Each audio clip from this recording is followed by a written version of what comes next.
మెదక్ జిల్లా రాజకీయాల్లో కీలక పరిణామం చోటు చేసుకుంది. కూల్చారం మండలం రంగంపేట గ్రామానికి చెందిన బీఆర్ఎస్ పార్టీ నాయకులు, కార్యకర్తలు సుమారు 100 మంది మెదక్ జిల్లా కాంగ్రెస్ పార్టీ అధ్యక్షులు ఆంజనేయుల్ గౌడ్ సమక్షంలో కాంగ్రెస్ పార్టీలో చేరారు. ఈ చేరిక బీఆర్ఎస్ పార్టీకి గట్టి షాక్ తగిలిందని రాజకీయ వర్గాలు చెబుతున్నాయి.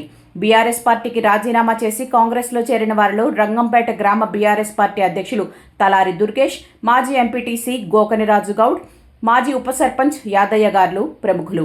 ఈ సందర్భంగా మెదక్ జిల్లా కాంగ్రెస్ పార్టీ అధ్యక్షులు ఆంజనేయుల్ గౌడ్ మాట్లాడుతూ స్థానిక ఎన్నికల్లో కాంగ్రెస్ పార్టీ అభ్యర్థులను గెలిపించే దిశగా పార్టీ శ్రేణులు మరియు కొత్తగా చేరిన నాయకులు చురుకుగా కృషి చేయాలని పిలుపునిచ్చారు. కొత్తగా చేరిన నాయకులు చురుకుగా కృషి చేయాలని పిలుపునిచ్చారు. ప్రజలకు చేరువుగా సేవలందించడమే తమ ప్రభుత్వ ధ్యేయమని ఆయన పేర్కొన్నారు.